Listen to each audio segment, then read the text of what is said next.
সম্মানিত মাছ চাষি ভাই বন্ধুরা, আসসালামু আলাইকুম। আল্লাহর অশেষ রহমতে আশা করি সকলেই ভালো আছেন। মাছ চাষি ভাই বন্ধুরা, আজকে আপনাদের সামনে আলোচনা করব কিভাবে কাপ জাতীয় মাছ রেনু চাষ করে সফলতা অর্জন করতে পারেন। বাংলাদেশে অনেক মাছ চাষি ভাইরা আছেন যারা রেনু চাষ করে পোনা উৎপাদন করতে চান, কিন্তু সঠিক চাষবাস পদ্ধতি সম্পর্কে জানা না থাকার কারণে রেনু চাষে সফলতা অর্জন করতে পারেন না। রেনু চাষে আমরা যে ভুলগুলো করে থাকি তার মধ্যে অন্যতম হলো ভালো মানের পুকুর নির্বাচন করতে না পারা এবং ভালোভাবে পুকুর প্রস্তুত না করা। রেনু চাষে সফলতা অর্জন করার জন্য প্রথমে ভালো মানের একটি পুকুর নির্বাচন করে নিতে হবে।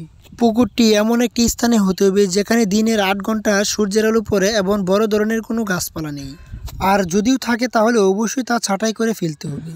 প্রথমে পুকুরটি সেচের মাধ্যমে শুকিয়ে নিতে হবে। পুকুরটি যদি শুকানো সম্ভব না হয় তাহলে বিষ প্রয়োগ করে পুকুর থেকে সকল প্রকার অবাঞ্ছিত ও রাক্ষসী মাছ দূর করতে হবে। পুকুরটি সেচের মাধ্যমে শুকিয়ে পুকুর থেকে সকল প্রকার ময়লা আবর্জনা পরিষ্কার করতে হবে। পুকুরের ভিতরের চারপাশ অবশ্যই ভালোভাবে পরিষ্কার করতে হবে। পুকুরের পাড়ে যদি ভাঙা থাকে তাহলে অবশ্যই তা মেরামত করতে হবে। পুকুরটি সেচ দেওয়ার পর পুকুরে বিষ প্রয়োগ করে পুকুর থেকে অবাঞ্ছিত রাক্ষসী মাছ দূর করতে হবে।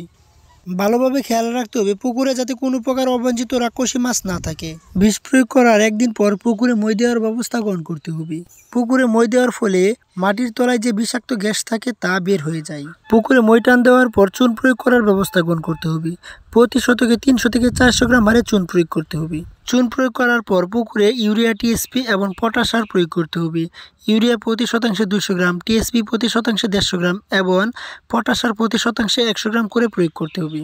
সম্পূর্ণভাবে পুকুর প্রস্তুত করা হলে একদিন পর পুকুরে পানি প্রবেশ করানোর ব্যবস্থা গ্রহণ করতে হবে। রেনু চাষের জন্য যদি অন্য পুকুরের পানি ব্যবহার করা হয় তাহলে অবশ্যই ফিল্টার করে পানি প্রবেশ করাতে হবে। তা না হলে বিভিন্ন ধরনের রাক্ষসী মাছ পুকুরে প্রবেশ করতে পারে। এছাড়া বিভিন্ন ধরনের ফাইটোপ্লাঙ্কটন বা জুপ্লাঙ্কটন প্রবেশ করতে পারে। এতে করে রেনুর ক্ষতির সম্ভাবনা থাকে। আর যদি মোটরে বিশুদ্ধ পানি দেওয়া হয় তাহলে পানি ফিল্টারিং করার কোনো প্রয়োজন নেই। পানি প্রবেশ করানোর 1 থেকে 2 দিন পর পানির রং যদি সবুজ বা বাদামি রঙের হয় তাহলে পুকুরে রেনু মজুত করতে হবে। তো মাছ চাষি ভাইয়েরা, আপনাদের যদি উন্নত মানের ভালো জাতের কাপ জাতীয় মাছ রেনু পোনার প্রয়োজন হয় তাহলে আমাদের সাথে যোগাযোগ করতে পারেন আমাদের দেওয়া স্ক্রিনে নাম্বারে। আমাদের এখান থেকে সারা বাংলাদেশে রয়েছে হোম ডেলিভারি দেওয়ার সুব্যবস্থা। তাছাড়াও আপনারা চাইলে আমাদের এখান থেকে সরাসরি মাছের পোনা সংগ্রহ করতে পারবেন। আমাদের ঠিকানা হচ্ছে 30 সাল ময়মনসিংহ। হ্যাচারি থেকে রেনুগুলো পুকুরে মজুত করার পর প্রতিদিন পর্যবেক্ষণ করতে হবে মাছের দানাগুলো সঠিক আছে কিনা বা ঠিক মতন খাবার গ্রহণ করছে কিনা। প্রতিদিন সকাল ও বিকেলে মোট 2 বার খাবার প্রয়োগ করতে হবে। খাবার প্রয়োগ করার পূর্বে মাছের পোনাগুলোকে পর্যবেক্ষণ করতে হবে যে মাছের পোনাগুলো কোনো পোকা দ্বারা আক্রমণ হচ্ছে কিনা বা ঠিক মতন খাবার গ্রহণ করছে কিনা। যদি পুকুরে কোনো প্রকার ক্ষতিকর পোকা দ্বারা আক্রমণ হয়ে থাকে তাহলে অবশ্যই খাবার বন্ধ রেখে ওষুধ প্রয়োগ করতে হবে। আর যদি পুকুরে অতিরিক্ত প্লাঙ্কটন জন্মায় তাহলে কোনো প্রকার খাবার দেওয়ার প্রয়োজন নেই। তো মাছ চাষি ভাইয়েরা, এই পদ্ধতিগুলো গ্রহণ করে যদি রেনু চাষ করা যায় তাহলে ক্ষতির সম্ভাবনা খুবই কম থাকে। তো ভিউয়ার্স, আমাদের ভিডিওটি যদি ভালো লাগে অবশ্যই লাইক করবেন, কমেন্ট করবেন এবং শেয়ার করে দিবেন।